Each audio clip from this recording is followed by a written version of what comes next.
Okay, calm down. You got nervous, man. You got nervous, man. Okay, calm down. Hello, everyone, and welcome to the Katie Halper Show. So glad to be here with you for what will definitely be an amazing show. I'm going to be playing a couple of interviews, be talking to a couple of different guests, and you're going to learn so much from each one of them. The first person I'm going to be speaking to is Krystal Ball.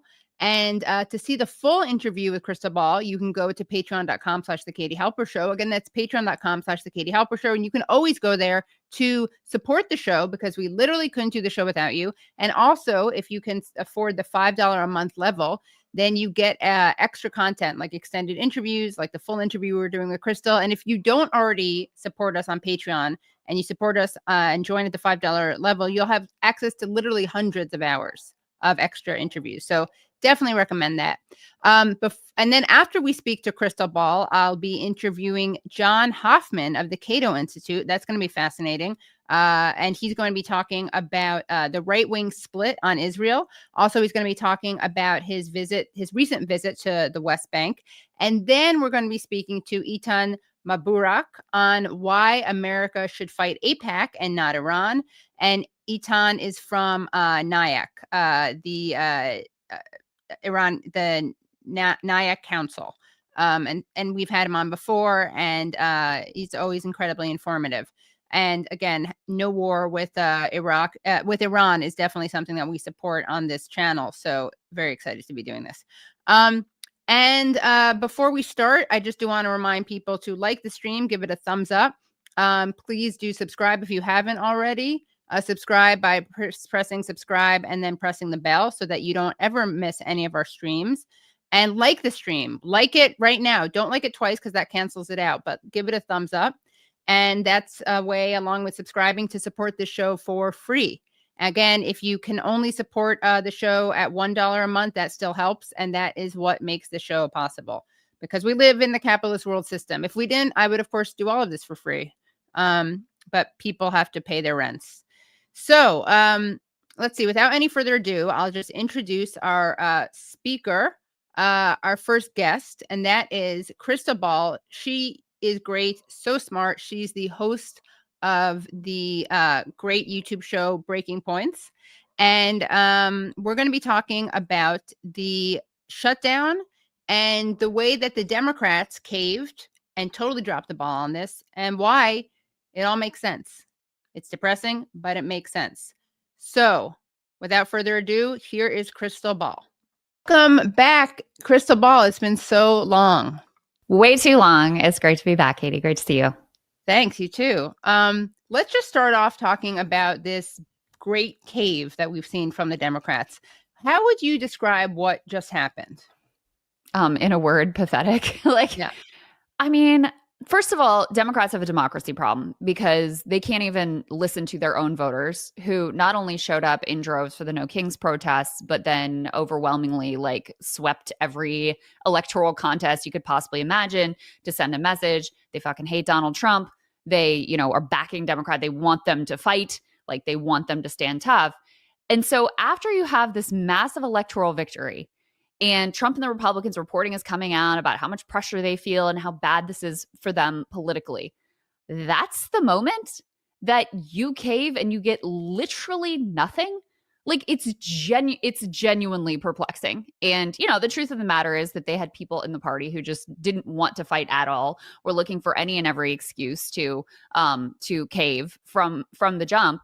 And so I think when you had the Supreme Court snap decision, when you had the airline lobbyists who were calling them, who all of them receive funding from, I think David Sirota was doing the reporting on that.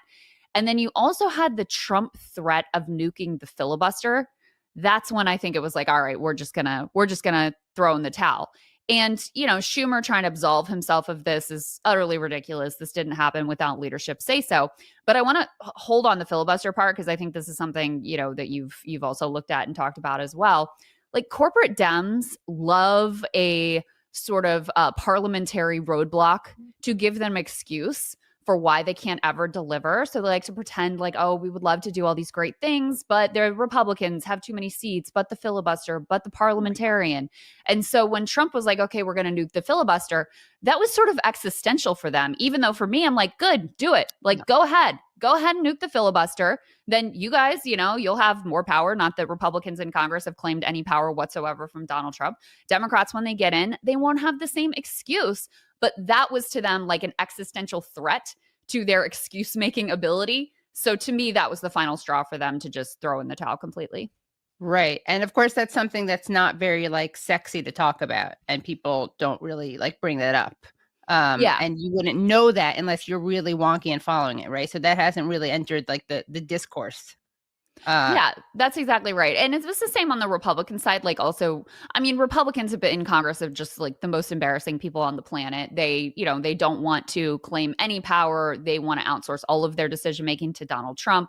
They don't want to be on the record on anything. They don't want to assert authority on anything. Like they just want to be able to go on a podcast and that's about it. So they are humiliating in this regard as well, which is why they didn't immediately get rid of the filibuster themselves. But yeah, I mean, we've seen when Democrats are quote unquote in power, how they come up with every possible excuse to avoid actually delivering for people. And one of the key tools in that arsenal is the filibuster. And if Republicans nuked it, I think Democrats would be pretty embarrassed to put it back into place. Right. That's why they, and like I said, they wanted to cave from the beginning. But to do it right after you've had this electoral victory and for absolutely nothing, like the base is so furious at these people in a way that is truly different from what we've seen before in the modern Democratic Party era. Yeah, it really is stunning. And, shockingly, I even see some progressives, not many, but some defending the cave and saying it's like good for people who are suffering. Let's take a look at Jon Fetterman making that case. Now, of course, to me, the fact that Jon Fetterman makes that case makes it like immediately disqualifiable. It's a red flag. Yeah, exactly. Yeah. But I'm going to show you this just so you can respond to this. And anyone who believes, I mean, again, who the hell is going to believe Fetterman? But anyone who believes this kind of framing. How relieved are you that the government's going to be open? I mean, so relieved. I think my party crossed a line of now putting 42 million Americans with their SNAP benefits and making flying less safe and that kinds of chaos and not paying our military. I mean, that was a red line for me that I can't cross as a Democrat. And I think that's been described country over the party. And now I think that's been the truth throughout it. And it's only wrong to shut our government down. And I'm relieved. But the people now that are going to get paid and fed and millions of Americans, they're going to be flying now. That's going to be made more safe and restored. Okay, so let's pretend this was someone other than Jon Fetterman who was saying this, someone who people would actually have reason to take seriously. What is your response to this? My first response is, are you okay? Because it sounds like your brain is broken. So with Jon Fetterman, we know his brain is in fact broken. Yeah. And you can see the brain damage in every sentence of that response right there. I mean, first of all, listen, if Republicans wanted to keep the government open, they knew they needed 60 votes. They knew they needed to work with the Democrats. Are they really so committed to raising healthcare premiums an astronomical amount on millions and millions of Americans that they want to shut down the government? The answer is apparently yes. So that's number one. Number two, on the SNAP benefits, Republicans were actually legally obligated to continue to pay out those benefits. The only person who was denying, or the only group that was denying any Americans SNAP benefits, were Republicans and Trump. So to put that one in particular at the feet of Democrats is insane.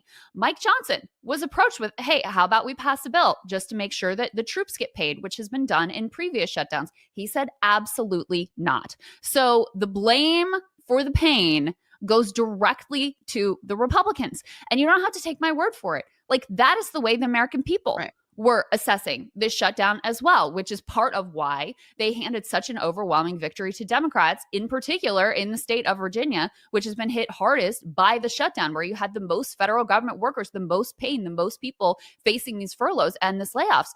But, I have to say, like, for these 8 Democrats, if you were going to cave from the beginning, You're right. You should have just done it from the beginning because Yes. you did mess with people's lives, and now you got absolutely nothing for it. Exactly. And the 20 million people are going to see their healthcare premiums skyrocket, and you're going to have people die literal unnecessary deaths because they can no longer afford healthcare. So you're right. Now you did it all for absolutely nothing. And so it is thoroughly enraging. And my only hope for a silver lining out of this is that it further fuels the flames of the enraged liberal base, which is ready to vote for the Abdul al-Sayeds and the Shoikat Chakrabartis and the Graham Platners of the world, and get rid of the Schumers, get rid of the Hakeem Jeffries, and take the party in a completely different direction. I think they are more ready for that than they have literally ever been.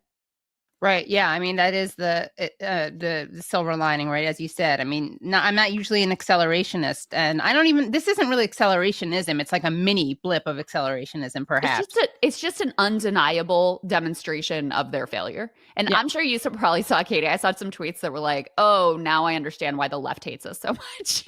I understand why people vote for third parties because, Richard Hanania, who was like this white supremacist, and now he's still like eugenics curious, but whatever, he calls himself a Democrat now. He's like, I've been a Democrat for 5 minutes. Do they always cave like this? This is demoralizing. And it's like, yes, they do. This is the way that they operate. They do not understand the moment. They do not understand the time that they're living in. They do not understand or care what their own voters want, let alone how to deliver for the American people. Right. Or maybe they do understand, but they're just so beholden to their donors. Right. I mean, that's the scary thing. But you're saying basically, and a lot of people are saying this, like maybe you don't understand to such an extent that you're willing to lose elections over it. I mean, like even for your own immediate self-interest. Yeah.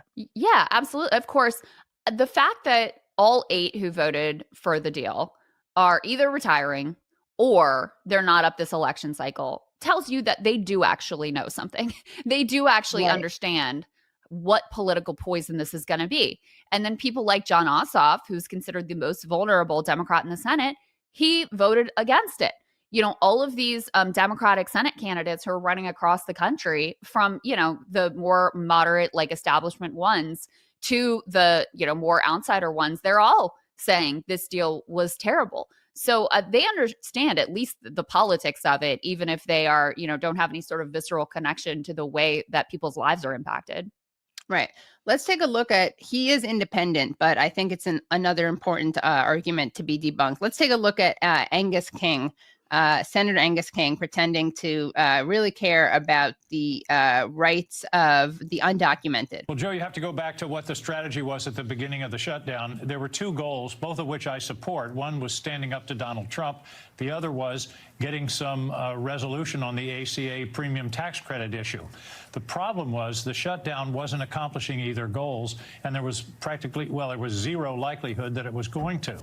In terms of standing up to Donald Trump, the shutdown actually gave him more power, Exhibit A being what he's done with SNAP and SNAP benefits across the country. Oh, by the way, Joe, you're going to love this. Guess who's getting paid during the shutdown? Not the park rangers or air traffic controllers, the ICE agents. Under special law, under that big, awful bill that they passed last summer, the ICE agents are being paid. Nobody else is. So standing up to Donald Trump didn't work. It actually gave him more power. Standing up to Donald Trump didn't work. Unbelievable. Yeah, it's like a parody. So let's respond to that framing, that idea that standing up to Trump didn't work. Then we can talk about the ICE stuff. I mean, did you watch the election results last week? Like, that is as demonstrable a result as you can possibly get. And it wasn't just New Jersey and Virginia. It was Pennsylvania statewide races. It was the freaking Mississippi State Senate. Democrats broke the supermajority. It was these statewide races in Georgia. It was a tax measure in Colorado. It was Prop 50 in California. Like, every single race you could look at shifted towards the Democrats. They finally were pressured into doing something that their base wanted to see them do from the beginning, which is to actually fight. And guess what? People responded to that. Now, I'm not saying the shutdown was the only factor. Obviously, people are watching their quality of life and their material well-being rapidly deteriorate at the hands of Donald Trump, who was giving the whole store away to his band of tech oligarchs and an absolutely monstrous cast of characters while throwing himself Great Gatsby parties and sending mass thugs into neighborhoods to tear gas children. I would say all of that had an effect as well. But there was a very clear message sent from the electorate. We want you to fight. So to say that, oh, this wasn't working, what planet are you living on? And yes, Donald Trump was putting up this front publicly of, oh, we're not going to negotiate. We had the reporting that privately he was freaking out. Republicans knew this was a massive political liability for them. And so at that moment of maximum pressure, when your spine should have been strengthened and fortified by those election results, that you cave in that moment is just so utterly pathetic. And just one other note to this guy, like, he came in with this prepackaged talking point about how, you know, who's getting paid? The ICE agents are getting paid in that part. He can't even deliver it. I mean, that's the other embarrassing thing, is just like the inability to speak coherently and formulate thoughts that are compelling and articulate them in a way that makes any sort of sense. All of these 8, when they have gone on TV, when they did their little press conference, every single appearance I've seen has been utterly embarrassing and pathetic. Yeah, it really is. It's unbelievably embarrassing. And again, like you're saying, you know, a wide range of characters is critical of this. When you have people like Matt Iglesias and Neera Tanden, who thinks Ezra Klein, caving, and Ezra Klein, yeah, and Ezra made a great point. I think Ezra made one of the best points, which is he said, listen, what is Trump actually going to learn from this? He's going to say, okay, you guys are always going to cave. You're always, if I just hang tough, I'm going to be able to bully you and get my way. And that is 100% the lesson that he and all of the Republicans are going to take from this. And it's the lesson they should take from it, because it's just undeniably true at this point. Right. So what other races are you looking at right now that give you excitement, that give you hope, fear? Well, obviously, I'm super psyched about Zohran. And so we'll see, you know, how he's able to govern and what sort of roadblocks are thrown in his path. I mean, you and I both remember what just the pure levels of unadulterated hatred that Bill de Blasio and Cuomo had for each other, and the way Cuomo did everything he could to screw over Bill de Blasio. But even against that landscape, and Bill de Blasio being, you know, no offense to him, but a much less sort of like compelling and charismatic figure, didn't have a movement behind him in the same way as Zohran does, et cetera. Even so, he was able to get universal pre-K. So I'm hopeful that Zohran is going to be able to get some of his key priorities fulfilled. And so we'll see what that looks like. I just interviewed today Katie Wilson, who you should talk, if you haven't talked to her. She's the one, I wasn't really aware of her, I'll confess, until just a couple weeks ago when I started to really plug into, okay, who's running where and what are these election results going to look like? She is a progressive insurgent running against a more corporatist incumbent mayor of Seattle. And on election night, because all voting in Washington state is mail-in, and usually more progressive younger people vote later. So on election night, it didn't look great for her. She was down by, I don't know, like 5 points, 6 points, something like that. But as more mail-in ballots came, she was steadily closing the gap. And then just last night, with that mail drop, she took the lead by 91 votes. Wow. So it's looking very much like she is going to be the next mayor of Seattle. And when I spoke with her today, I was really impressed with her. You know, she's not sort of like flashy, I guess, in the way that Zohran is, but she knows what she's talking about. She's a longtime activist in the city of Seattle. She knows the ins and outs of city government. Yes, she's never, been in government in this way before, but this is not some rube. She absolutely has like a plan and specifics ready to go. So that's going to be an interesting one to keep an eye on as well.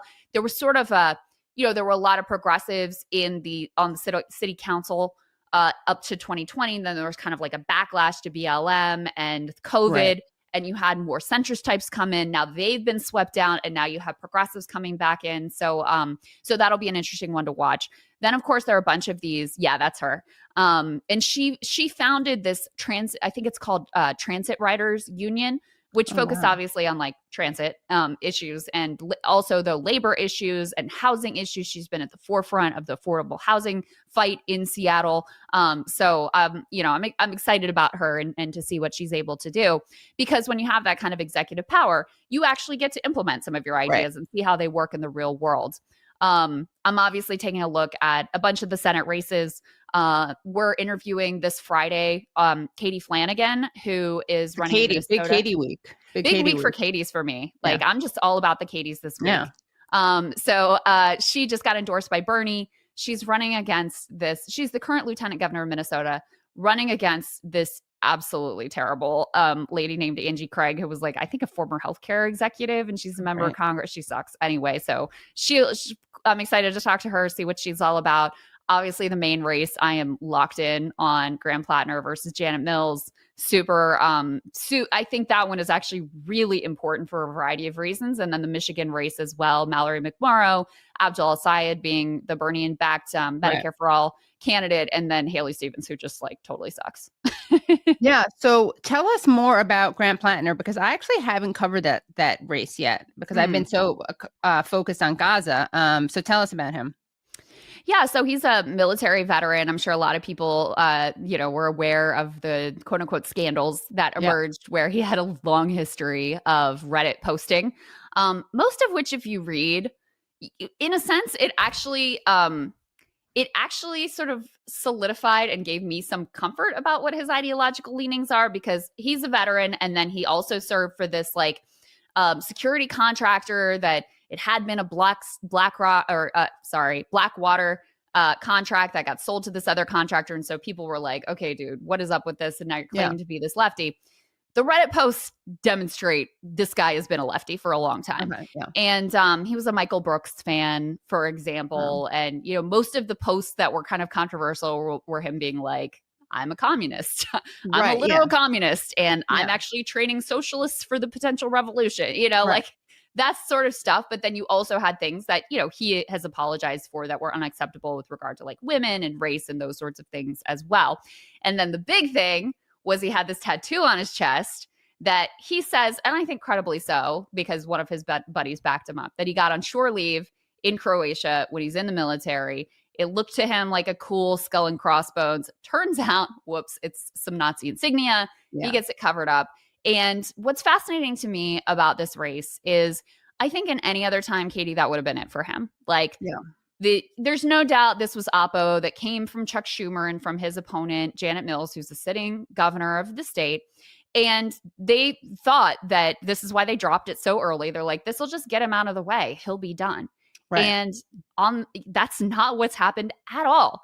I think he's the favorite at this point. The polling seems to back up that he has a wide lead over the sitting governor of the state, because people were like, you know what? Freaking Donald Trump's in the White House, and I am much more worried about who's going to fight against him, who's going to have moral clarity about calling out the genocide that we've been arming and funding. Janet Mills is horrific on that issue. Like, we're looking for fighters. And you know what? He had a horrible tattoo. He's ashamed of it. He got it covered up. We're moving on. We're moving past it. And so the same tactics that would have worked against left-wing candidates in the past are falling flat with normie, Democratic, liberal voters. And that's why I think that race is ultimately so important, because listen, Zohran turned out to be like really squeaky clean, and still they tried to, he's an anti-Semite, he's this, he's that. Like, if this works against Graham, then they will run that playbook against every left-wing candidate that they see as a threat to their power and their control and their donors. So that's why, for me, I really dug in on this one. And I think it's very important that he win the Democratic primary. Not to mention, I just think he will be such a better fighter in the Senate than Janet Mills, who has, she's opposed tax increases on the rich. She's terrible on the Gaza genocide. She's Schumer's handpicked candidate. Definitely would be sort of just like a standard, boring, disappointing Dem if she ended up in the Senate. Right. I mean, I think also, he probably is really protected by being a veteran. I think it's a lot harder for Dems to attack him because of that. And it will be harder, I just think that's true. I just think no one, listen, I would feel totally, well, I would feel totally different if there was any indication that he was actually some secret Nazi. Literally no one thinks that. No one thinks that.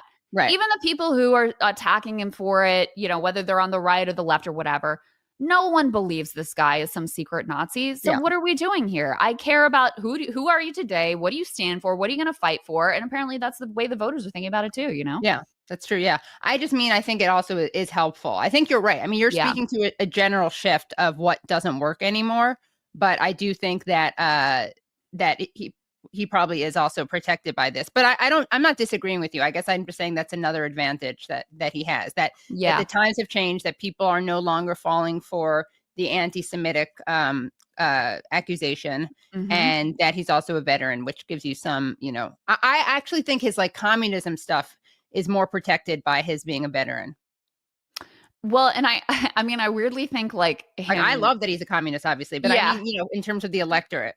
Yeah. Well, I also think weirdly, like the communism posting is sort of canceled out by like the race and Nazi tattoos. So, right. it's just like, everyone's like, I don't know, whatever. Yeah, exactly. He's a poster. What are we going to do? Yeah. Oh, maybe he's like the Stalin Hitler pact. That's what he could run on. I'm just kidding. Yeah. There you go. There you go. Yeah. Now, Krystal, you've been someone who's been extremely vocal and passionate about both the genocide in Gaza and the Gestapo-like tactics in that we're seeing here with ICE. And, there has been hyperbole in the past when it comes to Trump. I don't think it's hyperbole to compare these people to Gestapo. I think that what we're seeing is extremely scary. It's interesting. The numbers of deportations apparently are not that much worse under Trump than they were under Biden. They may actually not have even reached that yet. But there is what they're doing is a spectacle of violence, and it's incredibly, obviously, traumatic to the people it happens to. It's also traumatic for everyone to watch. The hope is it'll instill a lot of fear. What are your thoughts on this? And also, what are your thoughts on how this can be battled and combated?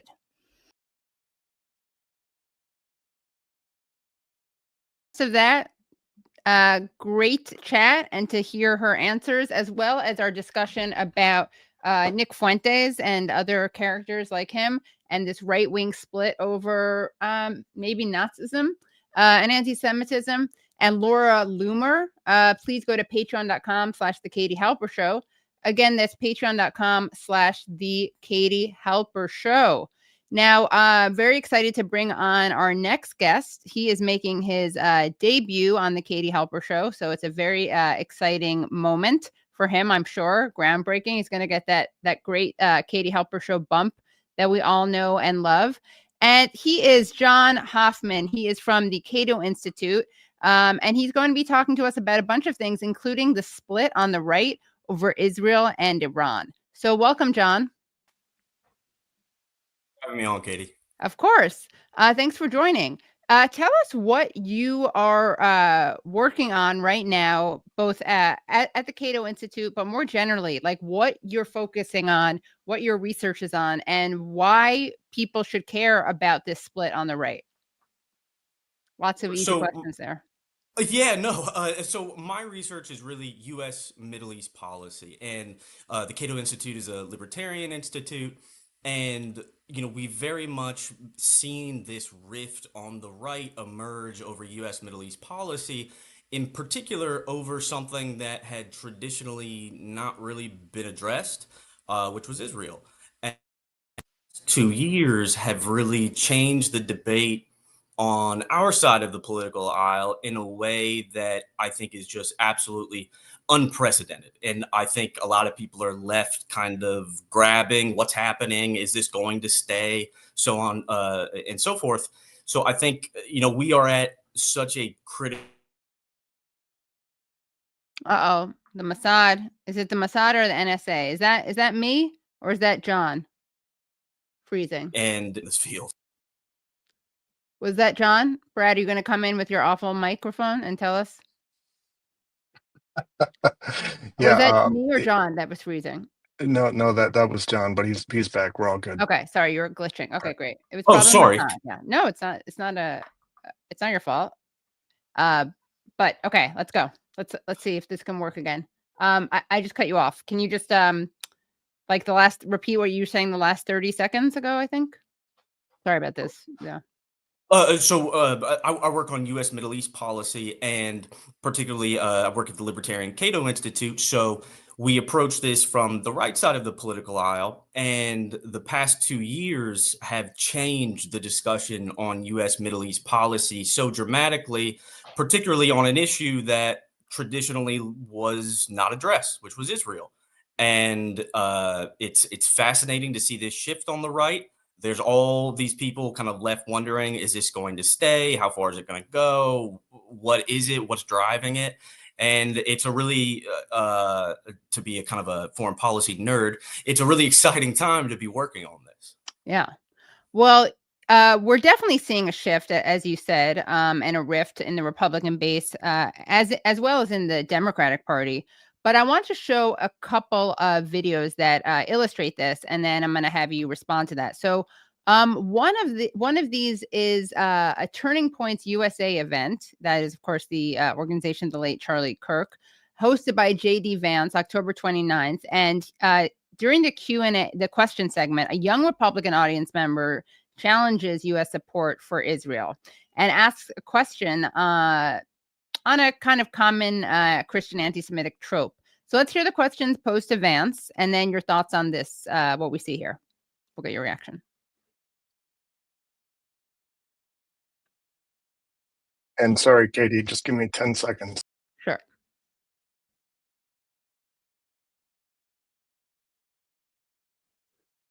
Yeah, we're reversing the order of the sections, Brad. So we're going to play BO3 and then BO4.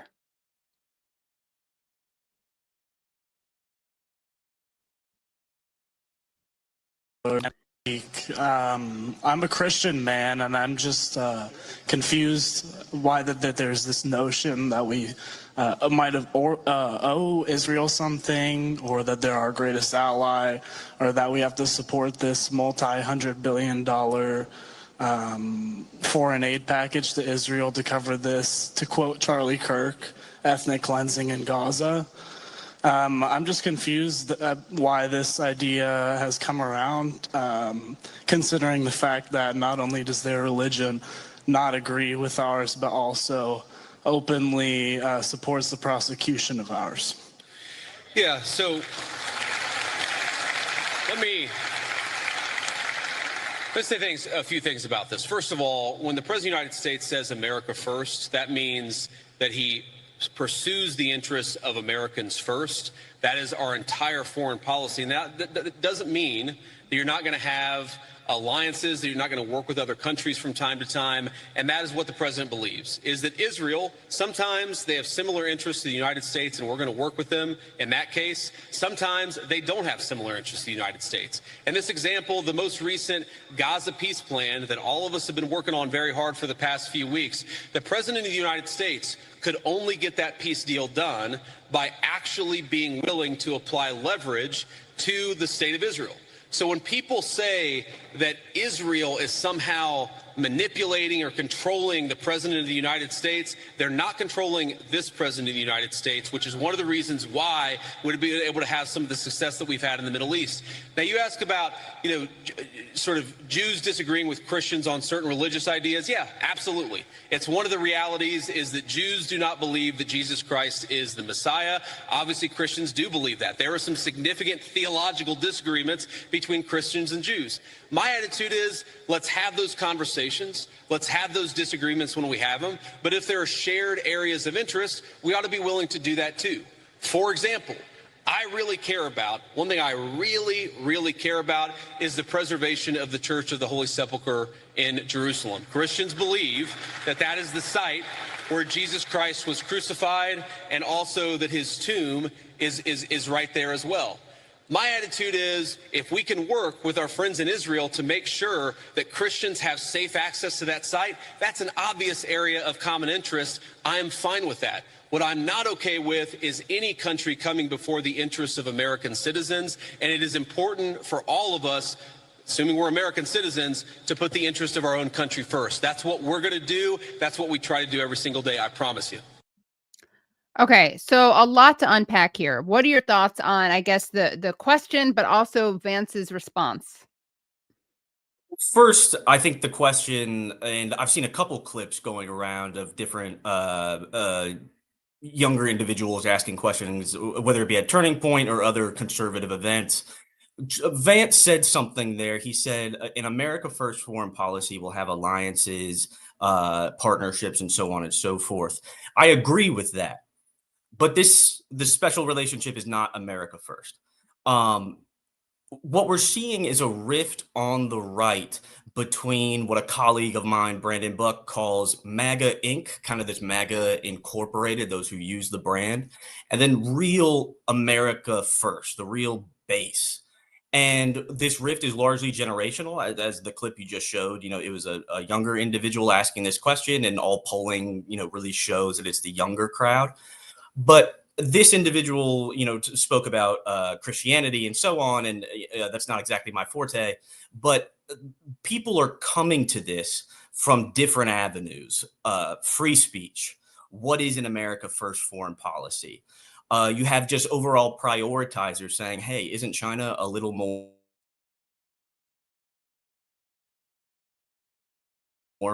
important than getting sucked on our side of the aisle, who come to this from a darker place? And the debate that's happening right now is this a real paradigm shift, or is this going to pass? And the most extreme voices kind of on both sides benefit from one another.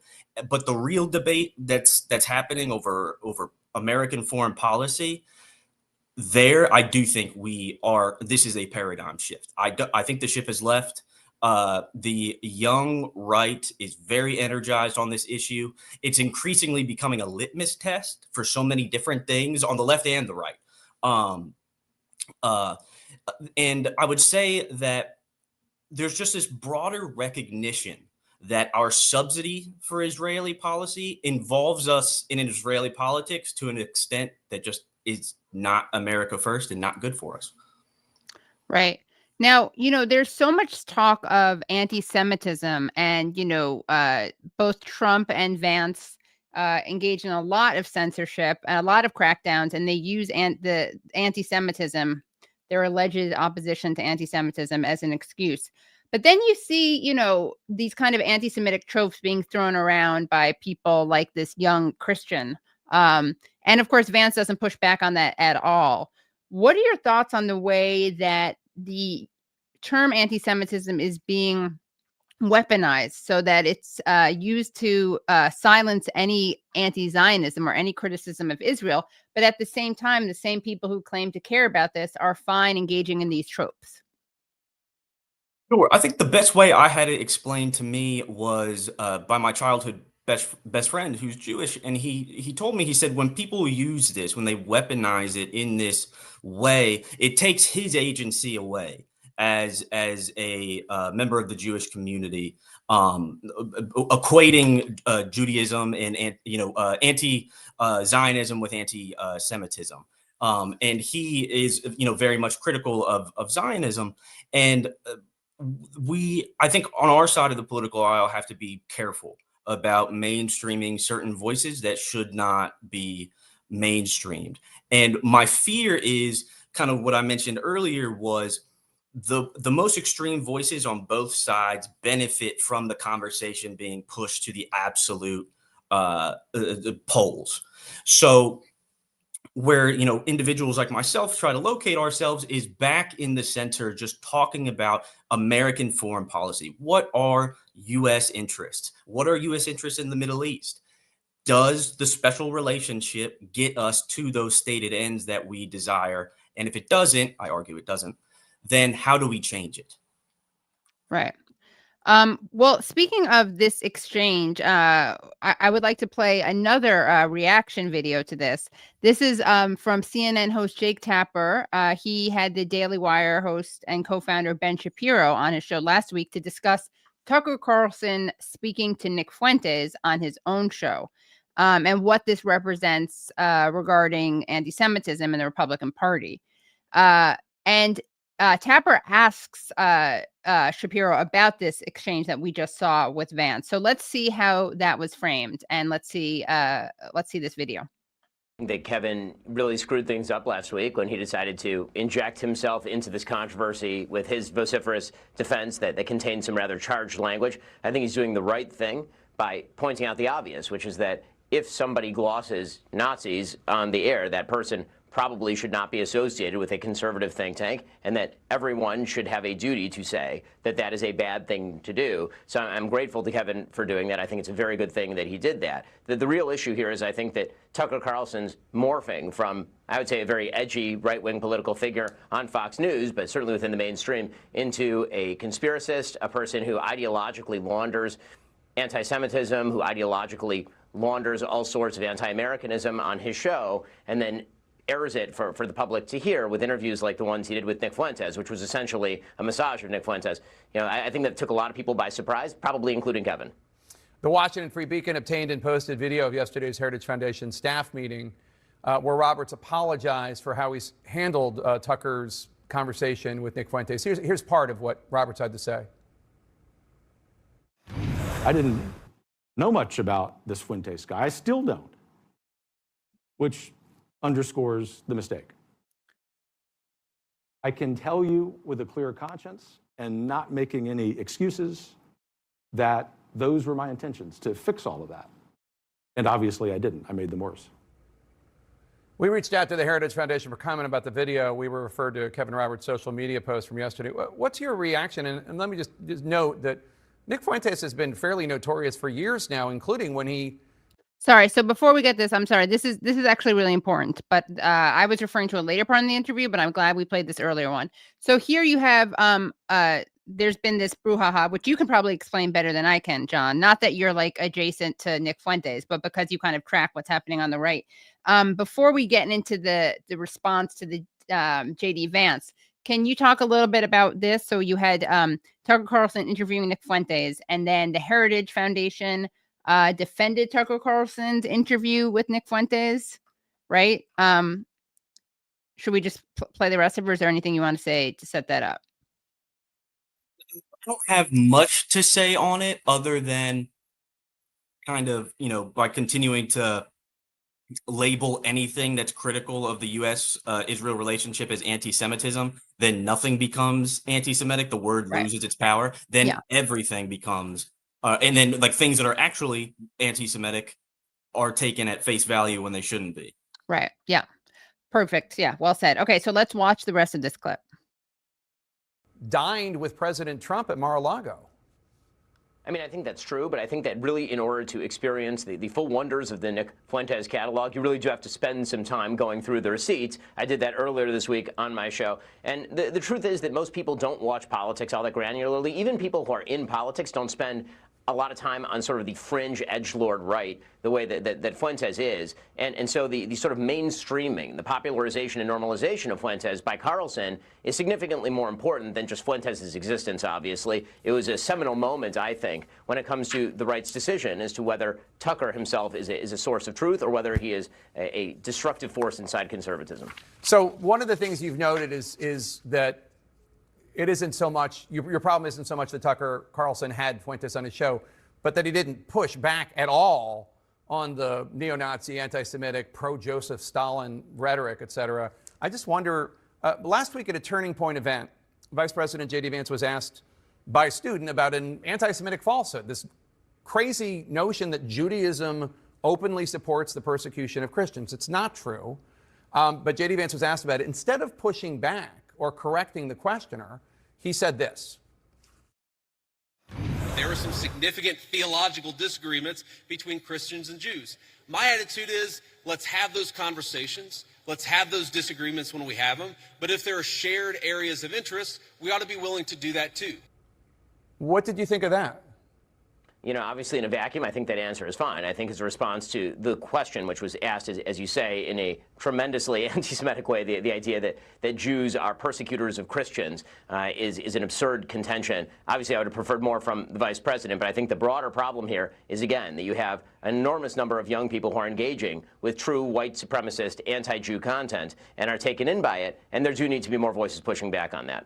Ben Shapiro, we thank you for your voice. Thank you so much. Thanks so much.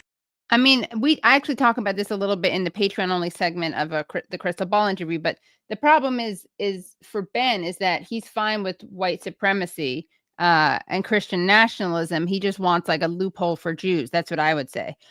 He's fine with racist thinking, the kind of thinking that Fuentes has when it comes to Muslims, just not when it comes to Jews. And in fact, and then I'll hand the mic to you. But this is an interesting tweet from Ben himself, Ben Shapiro, which I think shows what he's doing. So the spiritual shift says, this isn't about anti-Semitism or hatred toward Jewish people. This is about the Israel First, America Last agenda. If Ben truly cared about Jewish hatred, then why did he tweet this about Ann Coulter? And this is pretty amazing.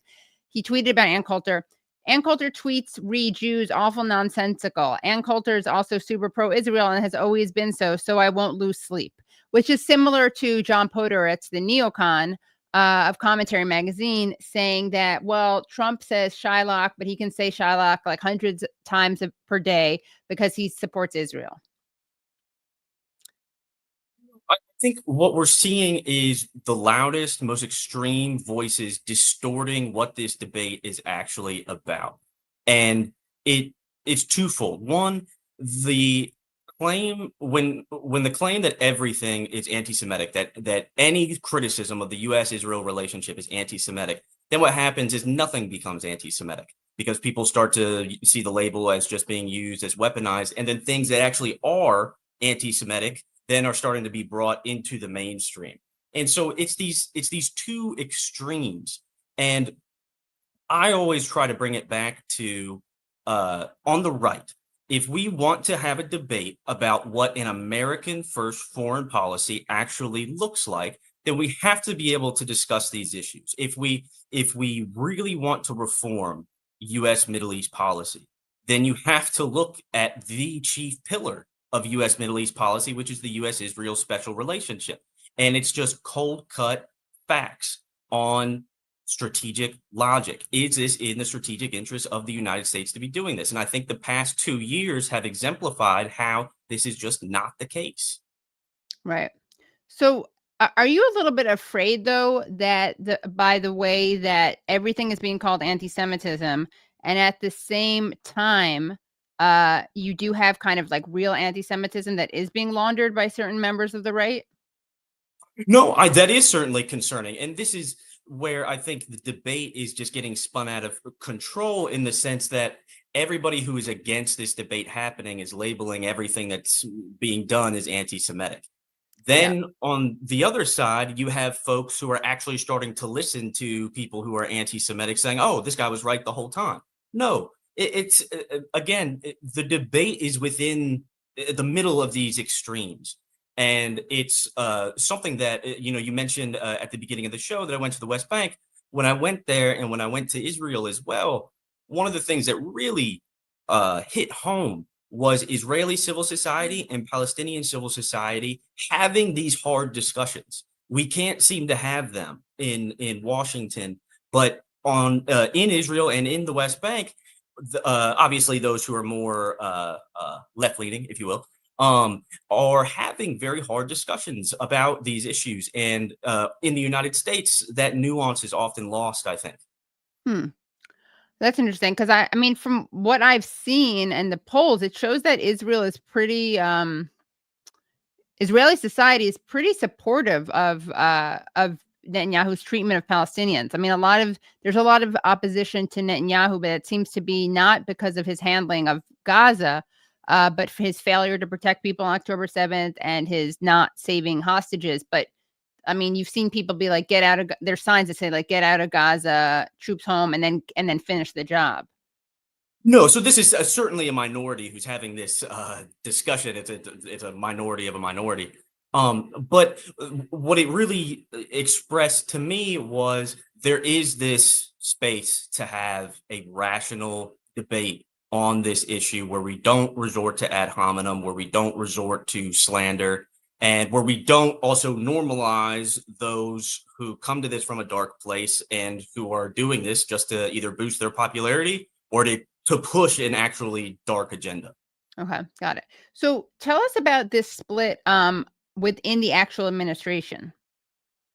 Sure. I think the split with the administration played out most with Iran. And I think this is really where you started to see, when it came to this issue, that there's a real divide between those on one side, like Marco Rubio, Susie Wiles, and kind of the more neocon traditional side. And then those on the other side, kind of Vance and some folks over at DOD. And this debate is very real in the administration. And it seems like Trump is swayed by the person he last spoke to. Right, exactly. Yeah. So it makes it incredibly difficult to try and navigate where anything is going any given day.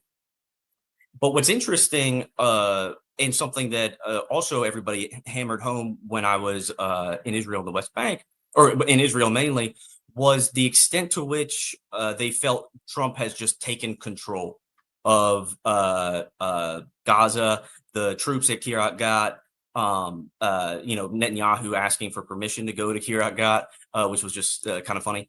But it shows, I think, Trump is engaged. I think he's going in wrong directions on a lot of things, but he does seem to be actually engaged on this issue. And I view it as the job of people on the right who think the way I do, to try and push policy in a productive direction, not back towards war, not towards escalation with Iran or anything like that. So, I mean, do you think that in some ways, how do the two parties compare, the Democrats and the Republicans, when it comes to Israel and when it comes to Iran? And then how do the bases compare?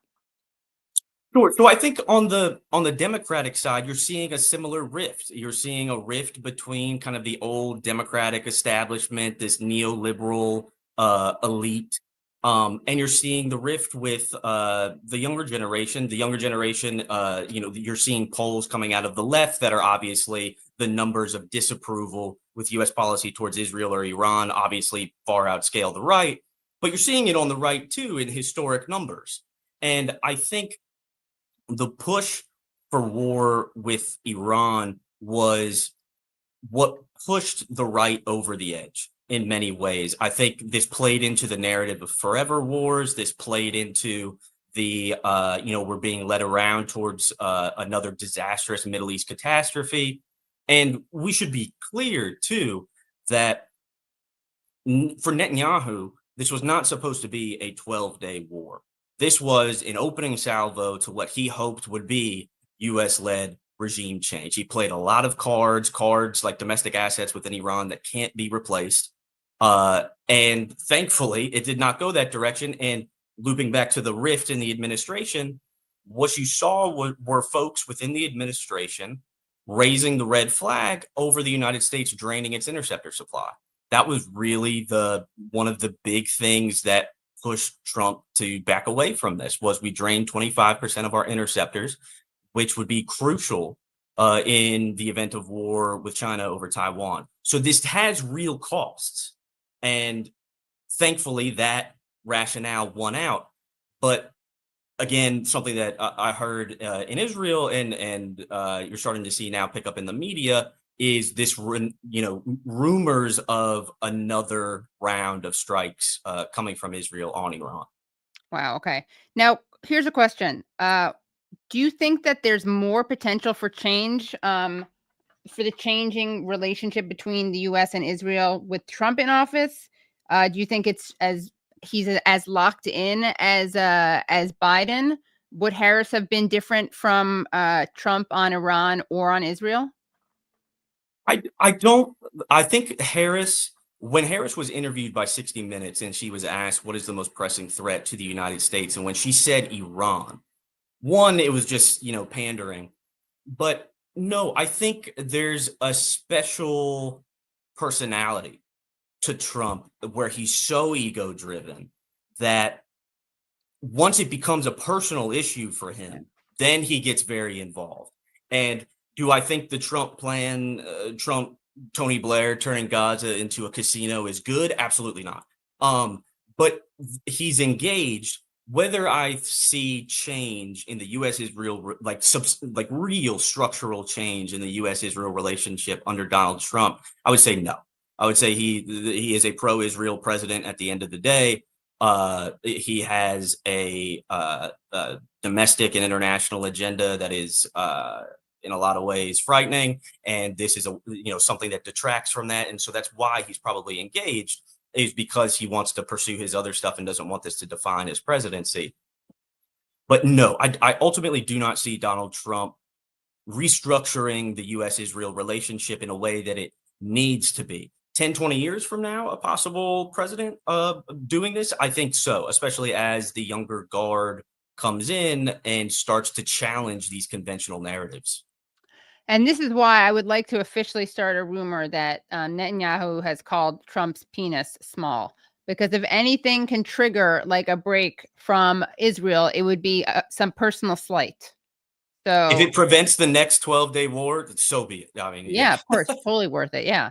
So anyone out there, whoever created that rumor that JD Vance had sex with a couch, get to work on this one. It'll actually achieve something very good as opposed to that wasted rumor about JD Vance.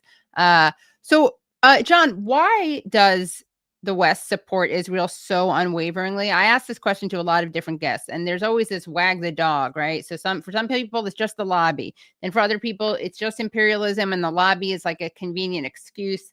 And then, Craig McIver says it's both things and that you can't really separate them. The great Craig McIver, human rights lawyer who resigned from the UN. What do you think is the reason? What explains the U.S. support of Israel? So I think there's three reasons. The first is the normative explanation. The normative explanation draws from this more moral and religious framing, this idea post-World War II that because of the Holocaust, we need to be supportive of Israel, so on and so forth. But also the religious framing. The United States is a religious country, and there's a lot of people that associate with, Israel and so on. And then on the Christian evangelical side, you have this theology called dispensationalism that views, the Jewish people returning to the state of Israel as critical to biblical prophecy regarding the end of days. So that's the normative explanation. The next explanation is the domestic political explanation. This is the Walton Mearsheimer Israel lobby explanation, which is true. Look, I think in certain ways the Israel lobby argument in some ways absolves the United States of its own actions. Yes. It just says like, oh, it's 100% this. Like, no, we play a big role here. But you can't deny the hundreds of millions of dollars that are pumped into political candidates in the United States, and that gets you some eartime, and that the costs of going against the U.S.-Israel relationship often far outweigh the benefits. Then there's the third rationale, which is the strategic rationale.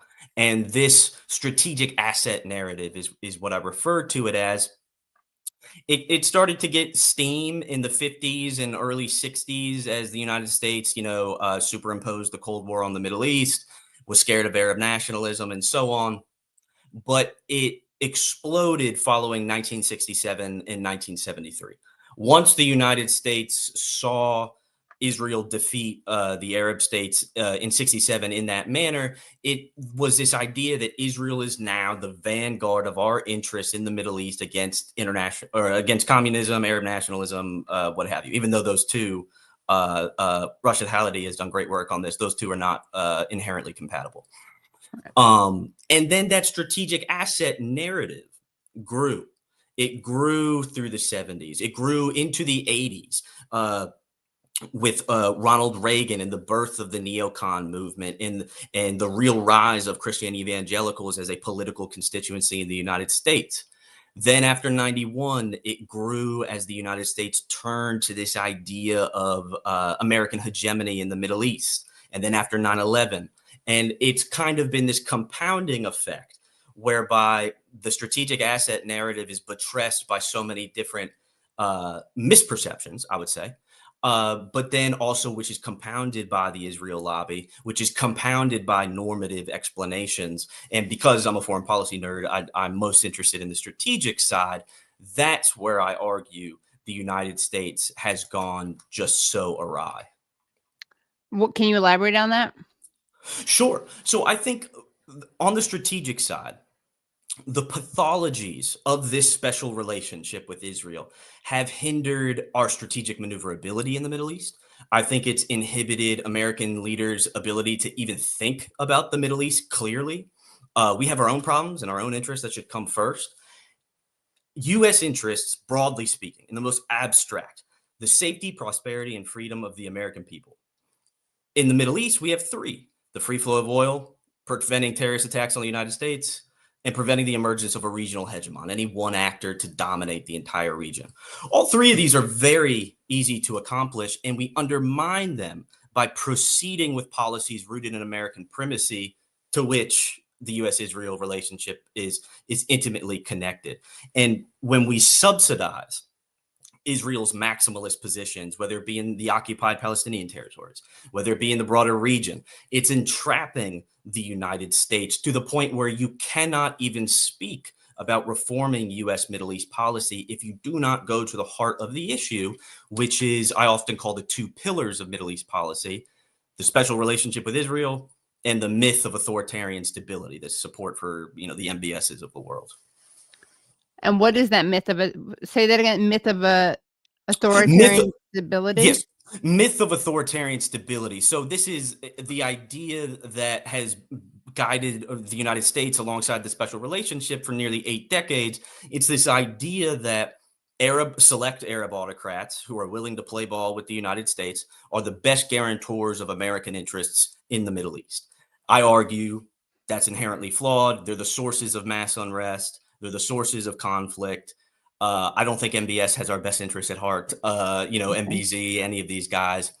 But it's these two pillars that merged into the Abraham Accords, in which the Abraham Accords is now our lodestar, I guess. But it's these two pillars, the very foundations of U.S. Middle East policy, that are defunct, which just results in a litany of further failed policies. Right. Well, do you see reasons for optimism? Do you think that the left and the right can come together in a productive way in opposing the West's unwavering support of Israel? How do we make sure that this happens in a way that isn't like reactionary, bigoted, kind of to me, I don't like America firster, because to me, that's not what it's interesting. And this is where I guess the left and right can come together, where I don't consider myself an isolationist. I consider myself an internationalist. But what I don't like is interventionism. So how do these two sides, do you think, come together? What will that look like? Sure. I think what I would say is, first, just on isolationism, something that we always preach is we are anti-interventionist. We believe the United States should engage heavily in the world diplomatically and economically. Just don't try to dominate it militarily. So oftentimes, in a much lower degree, isolationism is used as a pejorative term to kind of slander, restrainers and so on. But I am very of the mindset, I think it was Frederick Douglass who said, work with everybody to do good, nobody to do evil. Yeah. Who said that the other day? Someone else quoted that on our show the other day. I can't remember who it was. Did they really? Okay. Yeah. Well, no, it's a great quote. Yeah. And I truly hold this to heart. And there are a lot of conversations on this issue happening between left and right. I think it's several of my colleagues on the left who have paved the way for this debate to be as productive as many of us are trying to make it. Matt Duss, for example, over at CIP, who was Bernie's former foreign policy advisor. It's individuals like that I'm able to reach out to and have real conversations about, even if we differ about other stuff. Right. And that's where progress will be made. Yeah, Aaron Mate and I joke that we could govern with libertarians as long as we get to control the domestic front. You guys can do the international, but we need to be in control of the domestic front. Yeah. That's funny. Yeah, that's our compromise. Brad, is there something you want to show I see something. Oh no, sorry. I thought Brad was I think we have your articles, but Anything that any final words from you for this interview? I need to stop saying that. It sounds so fatalistic. Before you leave, anything else you want to make sure that we bring up? No, I would just say thank you so much for this opportunity. Thank you for the work that you do. Thank you. And I think we're at a very critical moment, and it's going to be an all hands on deck moment for us to work together to put together a better U.S. Middle East policy. Great. Well, amen to that. Secular amen to that from me, from this secular Jew. Yeah. Okay. Thank you so much, Jon. Thank you, Katie. Have a great night. All righty. Don't go anywhere, guys, because we have another guest. And everyone give this show a thumbs up if you haven't already. It was really great to speak to Jon Hoffman. It was really great to speak to Krystal Ball. And we're going to bring on our next guest, Etan Mabourakh, and he is from NIAC.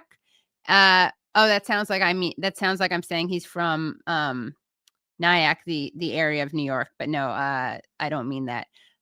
He is from I can never remember what this stands for, and the website never says it. You got to have it more.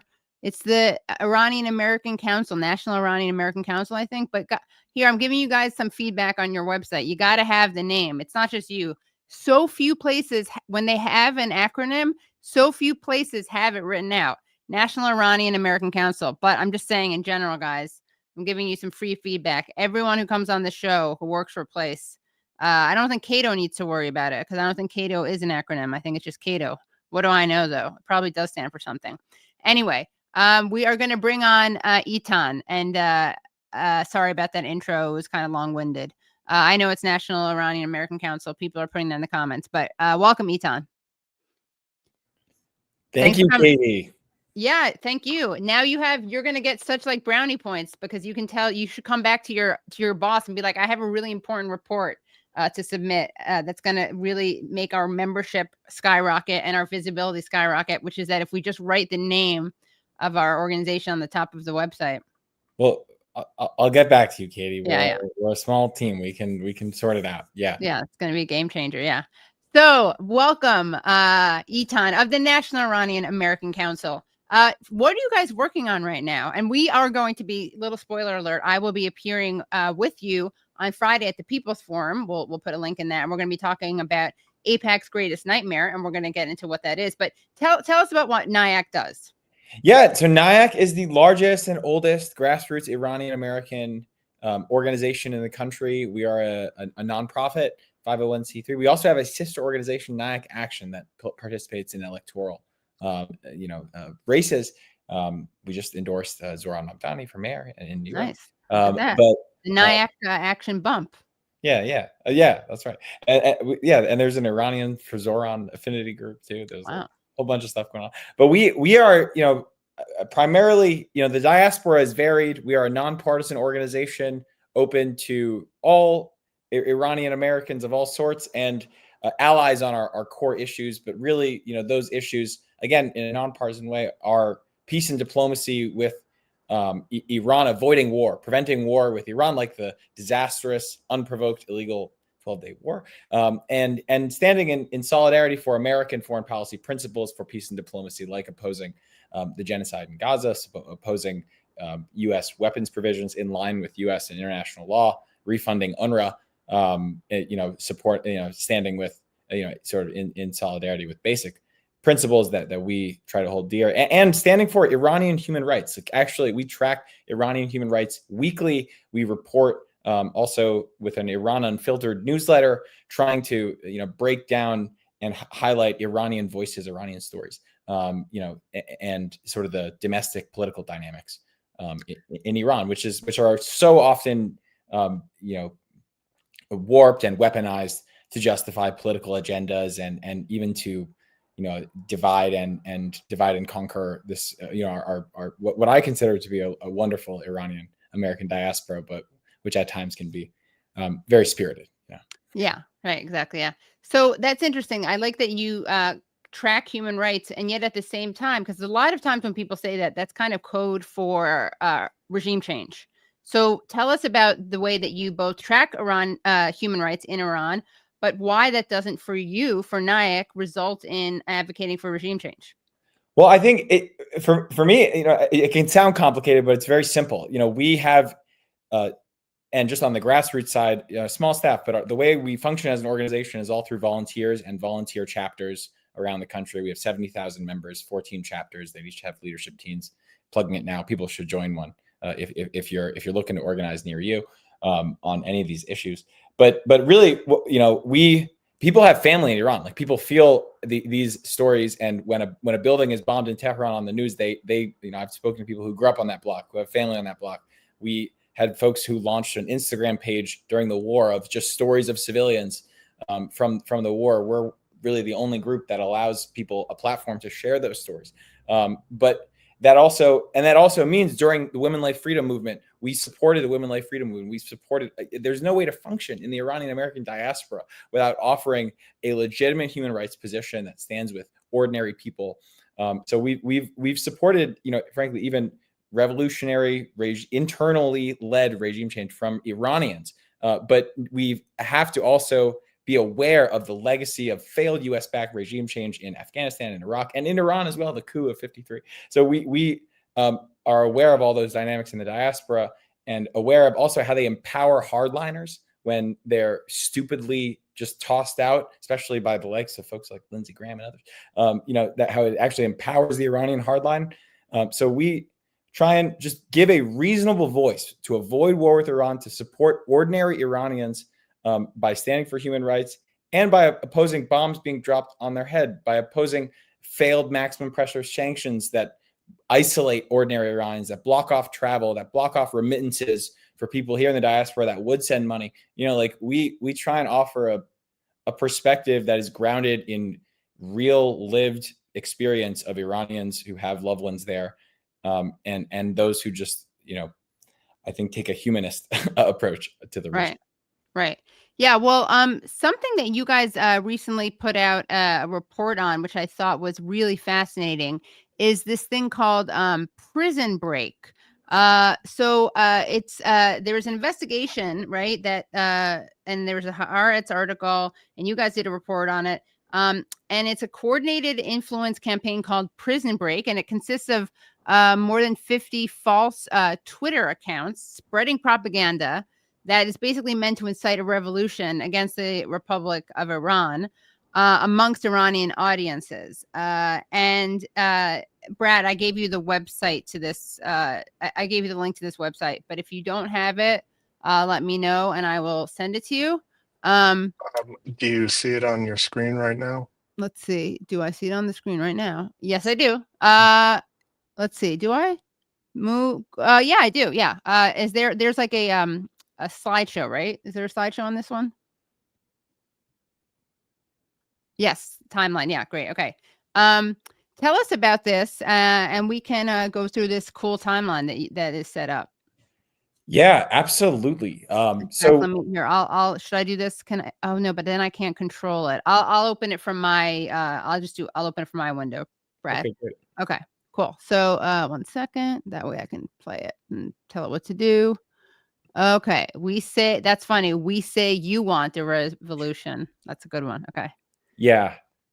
So I mean, really, this report is actually quite dense and has associated reporting on fake videos, fake bot accounts, direct incitements to riots, and even a fake video of the bombing of Evin prison, trying to frame it as a surgical strike that opened the door and freed the prisoners and would incite a broader riot. And there were associated tweets from these fake accounts telling people to go to the prison, go free the people. But obviously Iranians were being bombed, like the gas stations were being bombed, residential buildings were being bombed. 1,000 Iranians were killed in the 12-day war. And people don't even know that. A lot of people think it was just attacks on the nuclear facilities. But these, and these accounts could then be traced to Israeli private contractors. And frankly, NIAC, we're a small nonprofit, small organization. I mean, I told you about our members. We publish our tax returns. We're a small organization. We're familiar with this network of accounts because during the Women Life Freedom movement, while we were walking that line of standing with internal revolutionary change from Iranians, while also opposing foreign backed wars for outside-led regime change. They were smearing us, smearing loads of Iranian Americans as lobbyists for the regime. I'm a Jewish Iranian American. The Iranian government just detained a Jewish Iranian American and is holding them in Evin prison. Like, I can't go there because they would accuse me of being of Israeli spy. Like, the absurdity of that accusation, frankly, reveals just how desperate they are to disqualify reasonable voices in this, and the lengths that they've gone to. That's really illustrated in better detail than I can explain in this report. Are staggering. I mean, the fake accounts, the fake videos, amplified by Israeli private contractors and influence networks, and I'll name it too, the Reza Pahlavi monarchist lobby, which affiliates closely with the Israel No Matter What lobby. That's what I like to call them. It's very concerning. It's just like very. It's kind of a cheap and weird reconstruction of the 1953 coup to reinstall this man, because Iranian discontent and the Iranian people's feelings about their government are very well known. During the Women Life Freedom movement, there were protests in every province of Iran, and people fought and died for improving their civil rights. And they continue to do so with or without our help of bombs and sanctions. But no one protested to reinstall the Shah's son during the 12-day war. People were just worried about their friends, their family. And it was the framing around all this is really absurd and desperate from the Israel No Matter What lobby that wants war with Iran and wants to sabotage U.S.-Iran diplomacy. We had 5 rounds of talks before this war. Right. And so here's the bombing of the Evin prison. 6 locations at the Evin prison identified by BBC Persian as hit by IDF airstrikes. So what is the significance of this, of the reporting on this? I think the bombing of Evin prison was amongst a targeted list that the Israelis had put together of sites you should hit when you want to incite a revolution. They also hit a state TV station. They hit, they took out a large swath of Iranian military members, but they also took out hundreds of civilians and women and children, and they were trying to incite and thought, and in many ways almost believed their own propaganda in pushing the Shah's son on as this option that could just waltz in, and after a few bombings, people would just create a red carpet and rebel. They were completely miscalculated, I think, just how ordinary Iranians would react to being, frankly, carpet bombed. And the hope, as I've maintained, and as I think I speak to hundreds of Iranian Americans every week, like, regardless of how you feel about the regime, nobody wanted their family to be bombed, and the majority of Iranian Americans supported a deal and supported the talks that were going on because they offered a alternative to what the hardliners in Iran say and preach, and like, I think a clearer path to sanctions relief and to some trust in the U.S. word right now would go a long way, because we have a long way to come back from, based on where things are at.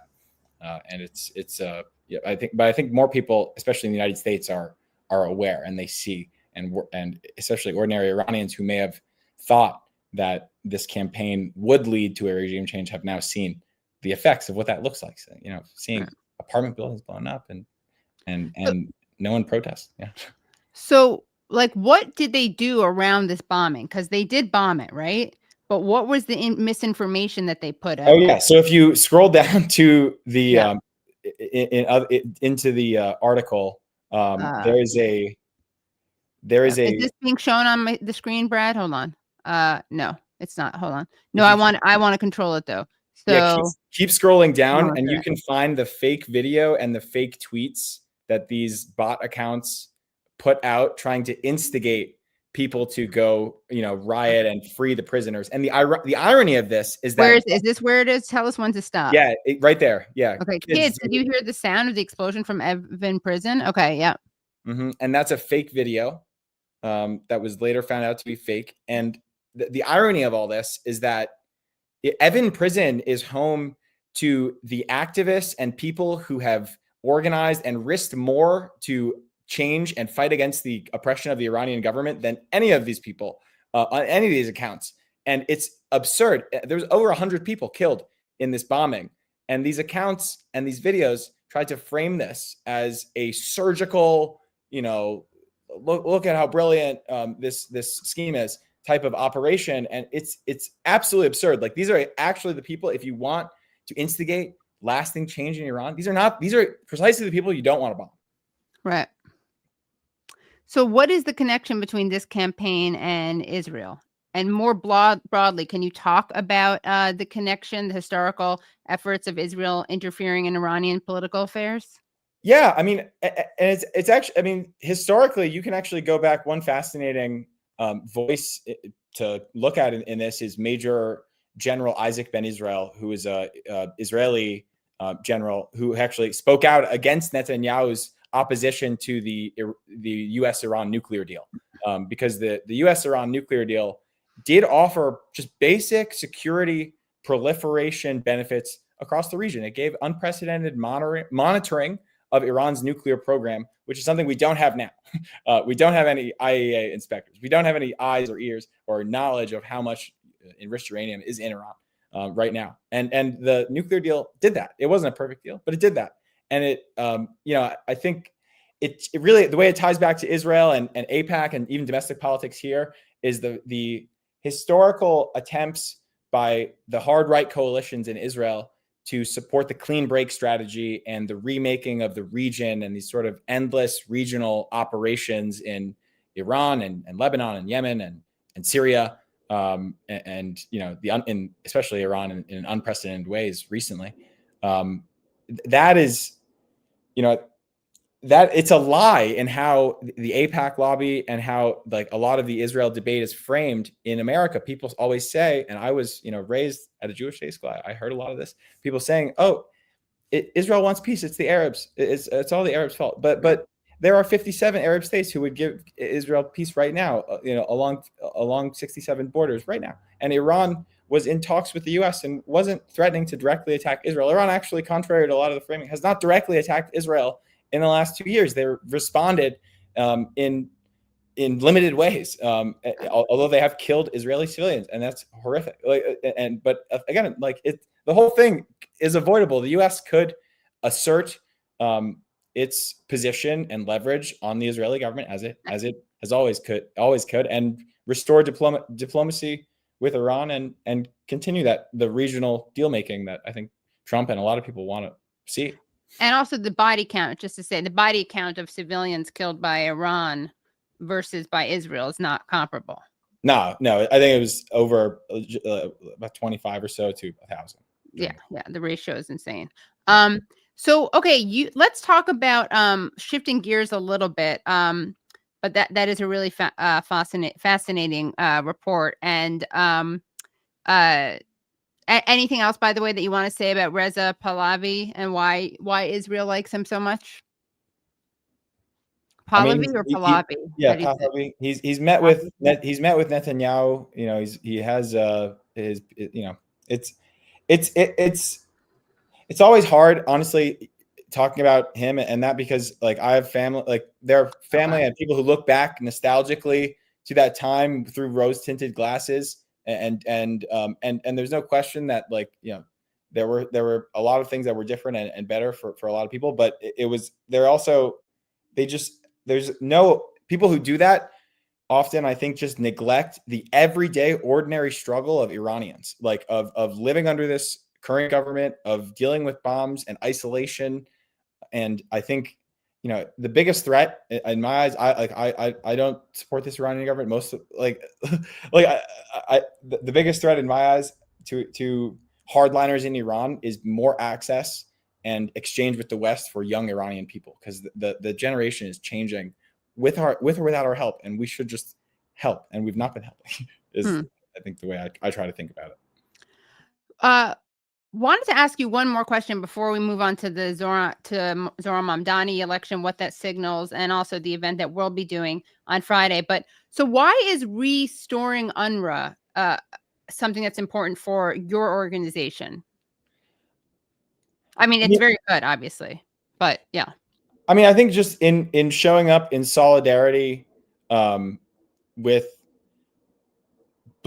just Palestinian civilians who are starving, and I think frankly, a lot of the disinformation attacks against UNRWA and the strategy to disqualify them as terrorist supporters, despite I think now clearing 4 independent reports and investigations, including from the ICC, ICJ, and others. It's like, and I've met people who work for UNRWA. Like I've talked to them, like military veterans, people who've worked in aid for decades, who are just trying to solve the basic problems of starving, beleaguered children, and like seeing them smeared, even though they cooperated with the public investigations fully, fired the accused staff. Like they've shown more accountability for open investigations than the IDF have for the killing of Hind Rajab. Like, so it's I've found some just to be clear, like I agree 100% that UNRWA needs to be restored. It's a total travesty that most of the Western governments that engage in the disgusting action of cutting funding had the decency. I don't even know if it's decency, but at least they restored funding of it, not the United States. I guess I'm just saying, like, what is the connection of this really important struggle to an organization focused on Iranian Americans? Because I think the collective calls from American organizations in coalition who've been appalled by complicity in violence across the Middle East people. We're all smaller organizations representing different groups. We have to show up for each other on all fronts. And like we've organized with Israeli organizers, with Yemeni organizers, we are trying to show up as a voice for Iranian Americans. And I think when most people look at the UNRWA issue, it's pretty clear.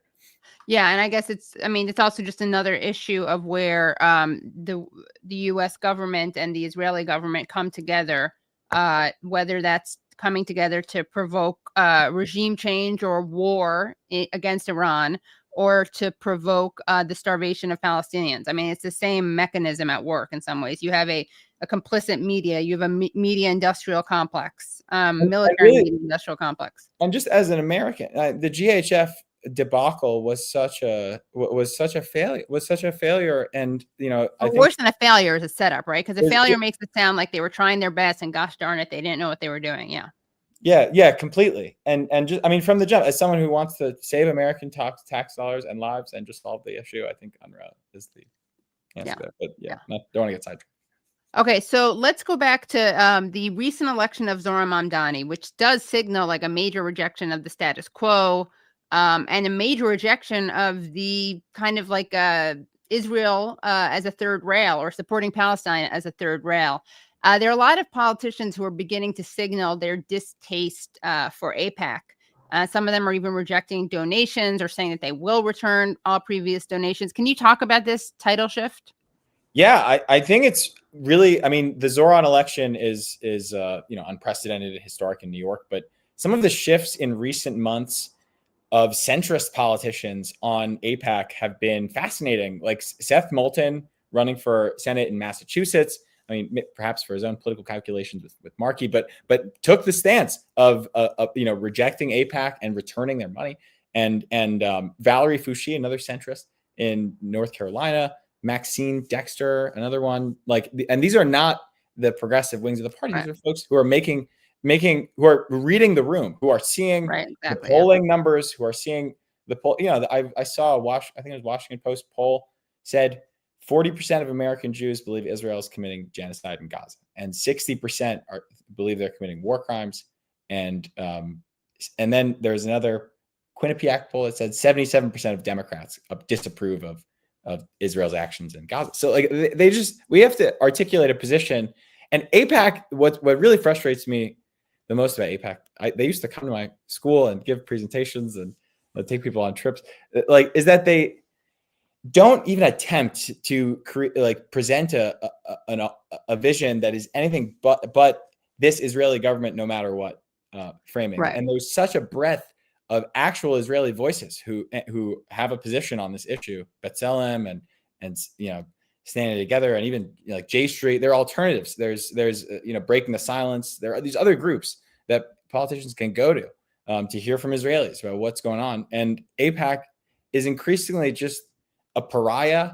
It's bad. They don't give good information. They are and they put this Israeli government first. They don't even put Israelis first. They don't put Jewish safety first. The weaponization of anti-Semitism, the proliferation of regional war constantly, and the disaster of the genocide.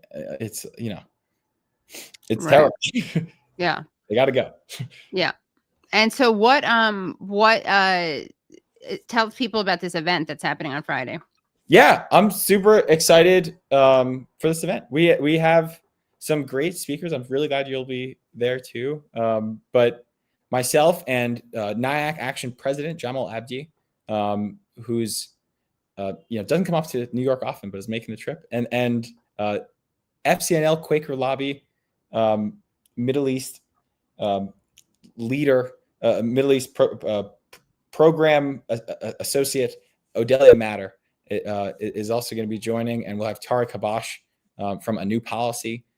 Really, some honestly, all of them DC experts who monitor policy and have been pushing on a lot of the issues we've discussed at the forefront for the last 2 years. And I've just, like, being in New York, like, I think the People's Forum is a really interesting, a really interesting venue, and there are so many people in New York who've been getting involved in politics and been hitting the streets, and we're showing up for Zohran's election. But now I think folks really need to get organized and understand their power, because politics shouldn't be this exclusive. I think one thing that Zohran's election showed in New York is that if you have people and common sense arguments, like, you can win out. You can be more organized than the other folks. It takes a long time. Politics is drudgerous, and they're late to listen. But once you swing public opinion, like I think we can do it.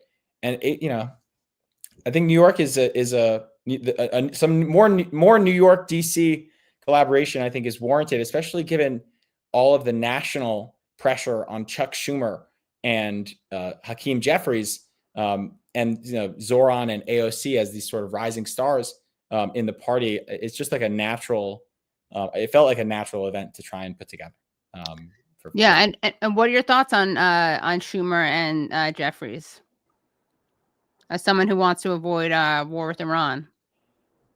I think they've consistently failed to really take action to take those concerns seriously, or to respond during the war. Schumer, to their office's credit, did whip for an Iran war powers resolution, and I'm unsure if Jeffries' office supports the Ro Khanna Thomas Massie House resolution. Would love to know that, but I just think they don't have they haven't shown to have a serious interest in restraining Israel's regional war making and sabotage of American diplomacy with Iran. I mean, there's no other way to square it. I'd love to see more with them. I'd be happy to. I have a lot of problems with them, but I would stand next to them if they were able to make real commitments to preventing war with Iran, which has to start with restraining weapons to Netanyahu. Like, it's absurd. The positions that, like.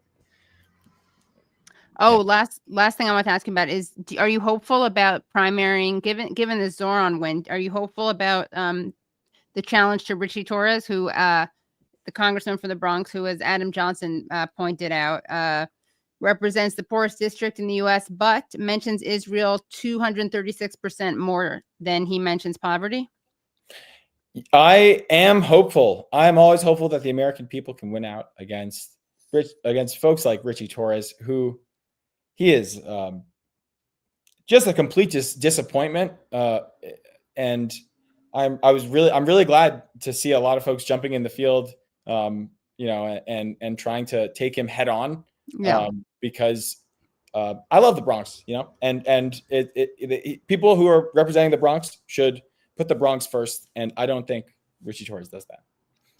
Yeah, not at all. Yeah. And there are at least 3 people that I know of who are challenging him. So maybe I can have them all on my show, and then they can sign like some kind of pledge to co-endorse. Yeah, where's the town hall? You know, yeah, let's do it. We'll do on the Katie Halper Show town hall. Yeah, Ritchie. Yeah, Ritchie should come. Ritchie, you should come. Yeah, Ritchie should come. That's a good title of something. Yeah. Well, Etan, thank you so much for coming. I will see you on Friday, and thanks for all the work that you do. Thank you so much, Katie. Thanks. Have a great night. You too. And we'll put a link in there. Oh, and Tariq Habashi is really cool. He was one of the first people, an early person to resign from the Biden administration over Gaza. Hold on one second. I got to show you my friend, everyone. It's been a while since he's been on the show. Look at him. He has a little keffiyeh. Did we already see his keffiyeh? Bucky. Look at Bucky. He has a keffiyeh and he has a watermelon bandana. So let's see. I think that's all we need to say, right? That was a great show. Also, please do subscribe to the show. We're almost at 400,000, which is great. Please do like the stream if you haven't already.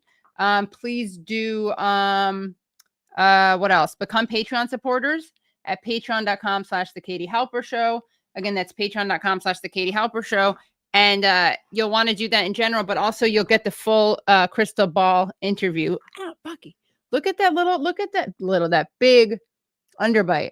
And to my friend Susan, it's not public, but if you're watching, congrats on being a teta. Congrats on the birth of your grandchild. And thanks again, Lizette, as always, for babysitting. We are going to actually have to contact you because we're going to have another babysitting opportunity for you coming up. I think that's it, right? Brad, anything else that we need to make sure people know about? Furry piranha. Oh my God. Brad, anything else? No. Okay, great. Well, Bucky, say goodbye to everyone. Hold on. Bucks. Bye, everyone. Thank you to Etan. Thank you to John. Thank you to Krystal Ball. Thank you to Brad, Andrew, Nate, Phantom Asmanta, and Bucky, and the whole crew. Bye, everyone. Okay, I'm down. You got limits, man. You got limits, man.